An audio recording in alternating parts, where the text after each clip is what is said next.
IKEA s'est implanté en France en 1981. Aujourd'hui, il est le leader dans son secteur.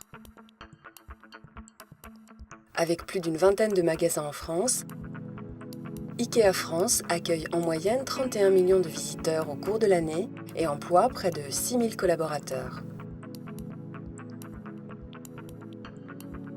Il est essentiel que le client et sa famille se sentent en totale sécurité chez IKEA. Les collaborateurs doivent également pouvoir travailler dans des conditions optimales. La sécurité nous concerne tous. L'objectif de ce film est de te sensibiliser aux risques d'accident auxquels tu seras exposé et de te faire découvrir les procédures de sécurité.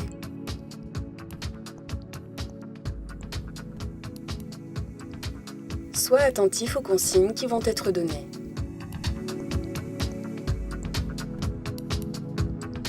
Chaque magasin IKEA est composé de plusieurs secteurs sur plusieurs niveaux. À l'entrée du magasin, une zone appelée Smallland ou Paradis des enfants est à destination des 4-7 ans. Au premier étage du magasin, tu peux découvrir les solutions d'aménagement pour les salons, les cuisines, les bibliothèques, les chambres, ainsi qu'un restaurant à destination des clients. Au rez-de-chaussée se trouvent tous les accessoires vaisselle, textiles, mais aussi la zone de retrait libre-service, la zone des caisses et enfin la zone de retrait de marchandises. Il est interdit de fumer dans toutes les zones du magasin, comme la loi française le stipule.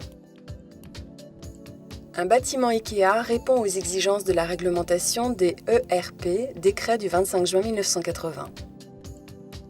L'ensemble du magasin est équipé de moyens de lutte contre l'incendie.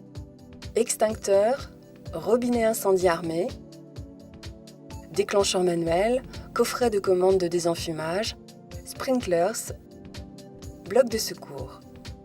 Tous ces moyens sont signalés et faciles d'accès. En aucun cas, ils ne doivent être cachés ou encombrés.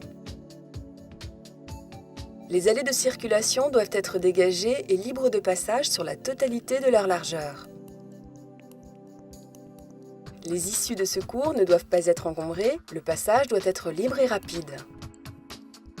Ces simples règles de prévention doivent être respectées au quotidien par chacun d'entre nous. En surface commerciale, les zones de travaux doivent être balisées avant toute intervention. Tu dois contrôler que les objets tranchants et coupants, comme les couteaux, sont bien exposés à la hauteur réglementaire, minimum 1,20 m. Pour la présentation des luminaires en exposition, les sources de chaleur doivent être éloignées des accessoires de 50 cm. Pour effectuer toute opération électrique, même hors tension, tu dois détenir une habilitation électrique. Prends garde à la chute d'objets ou de meubles. Les bibliothèques doivent être fixées au mur et les accessoires doivent être positionnés sur des podiums sécurisés. Tu dois prendre connaissance du guide de l'aménagement pour prévenir ces risques. Adresse-toi au responsable sécurité si tu as des questions supplémentaires.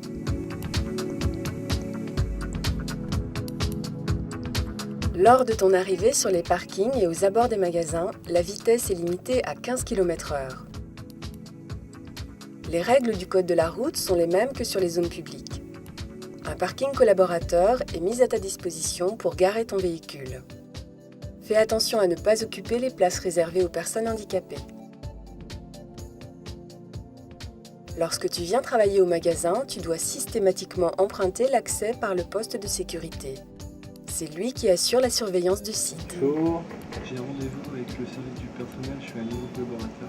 Un badge t'est remis le jour de ton arrivée sur présentation de ta pièce d'identité. Tu dois le porter en permanence. Ton badge est personnel et te permet d'accéder à l'entreprise. Dans le magasin, des zones sont en effet limitées par un contrôle d'accès. Un responsable du personnel en charge de ton intégration t'explique le fonctionnement interne du magasin, l'accord interne de l'entreprise qui fixe les règles globales, ainsi que les procédures existantes. Il te remet ensuite le règlement intérieur dans lequel sont mentionnées les interdictions et obligations spécifiques au fonctionnement d'IKEA. Chaque collaborateur est pris en charge par son responsable pour faire le tour de sa zone. Chacun a un rôle et des responsabilités propres dans le suivi de la sécurité au quotidien. L'efficacité de notre organisation repose sur ces principes de prévention. Chaque zone à risque est sécurisée. Voici 2 exemples précis. Le restaurant est équipé d'un système d'extinction automatique de friteuse, de couverture anti-feu et de coups de poing d'arrêt d'urgence électrique. Les produits inflammables sont enfermés dans des armoires spécifiques. Certains postes de travail peuvent comporter des risques. Pour les anticiper et les éviter, tu dois impérativement porter les EPI recommandés. Lunettes, chaussures de sécurité, masques et gants, tablier, cutter de sécurité. Si ton poste comporte des risques liés à la manutention, tu devras suivre la formation gestes et postures. Des consignes afin de prévenir les accidents existent cependant et ne sont pas les mêmes selon les différentes zones du magasin. Dans le dépôt, seules les personnes habilitées sont autorisées à utiliser des engins de manutention.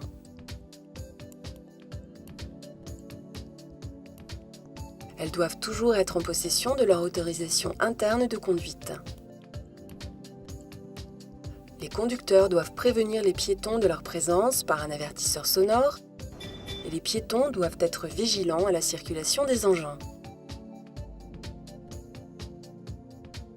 En zone LSM, libre service meuble, en dehors de la période d'ouverture aux clients, des engins de manutention sont amenés à circuler. Les conducteurs doivent garder à l'esprit que les piétons sont prioritaires dans leur déplacement. Les engins de manutention ne doivent plus circuler après l'ouverture aux clients.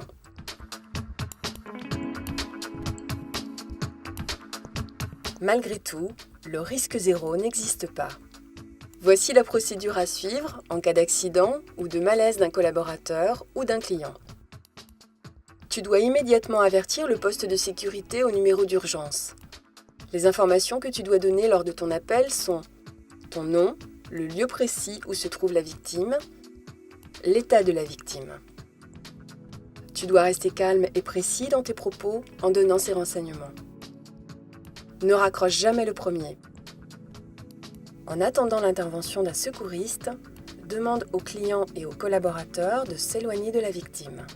En réponse à ton appel, le PC de sécurité enverra une personne habilitée à donner les premiers soins, le SST. Celle-ci décidera de faire appel aux pompiers ou au SAMU si nécessaire. Quelle que soit la situation, le RDJ doit impérativement se déplacer sur les lieux. Voici à présent la procédure à suivre en cas de départ de feu. Bonjour. Ta première réaction doit être d'alerter. Avertis immédiatement le PC par téléphone au numéro d'urgence. Précise ton identité, le lieu, la nature du sinistre, le nombre de victimes. Ne raccroche jamais en premier. S'il t'est impossible de téléphoner, brise le déclencheur manuel le plus proche. En réponse à l'appel, le poste de sécurité procède à l'annonce de préalarme. Code 1000, entrée PC. Code 1000, entrée Chaque PC. collaborateur doit alors immédiatement regagner son poste de travail habituel et se tenir prêt à une éventuelle évacuation. Le RDJ, le technicien de permanence, le SEI et un agent de surveillance se rendront sur les lieux et décideront, en fonction de l'importance du sinistre, de l'évacuation ou non du magasin. Votre avis ? L'annulation doit se faire dans les 4 minutes suivant le premier message, sinon le message d'évacuation est lancé automatiquement. Le message en cas d'annulation est le suivant. Code 1000 annulé. Votre attention, message au personnel, code 1000 annulé. Merci. Quel est votre avis ? On évacue ? On y va, Ok. pas possible du sol, on y va.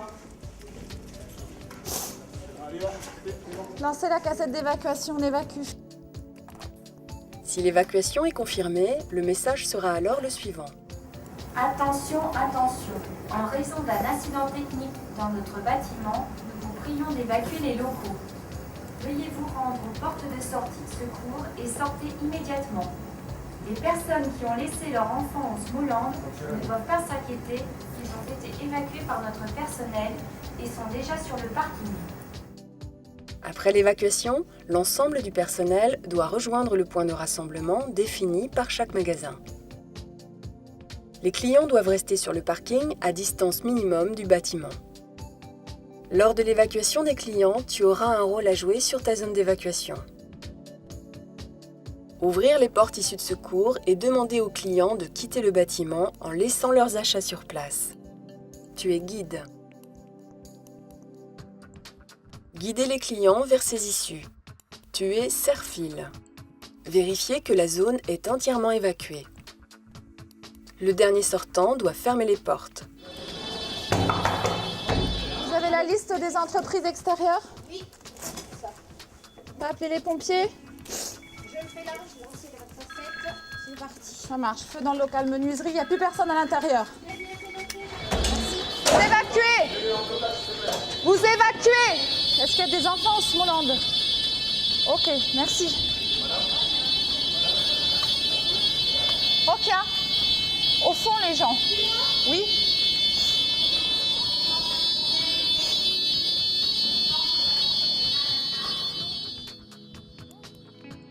Après l'évacuation totale des locaux, tu dois rejoindre le point de rassemblement défini par ton magasin. Les collaborateurs IKEA, vous vous classez par département, s'il vous plaît, vous dépêchez. On a besoin de savoir s'il reste des gens dans le magasin. À cet endroit, le responsable de zone devra effectuer un appel de tous ses collaborateurs.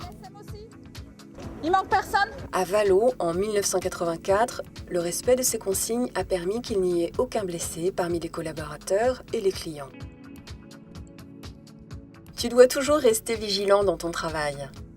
Le respect des procédures de sécurité mises en place chez IKEA est la garantie de la sécurité de chacun. Sois acteur de ta sécurité.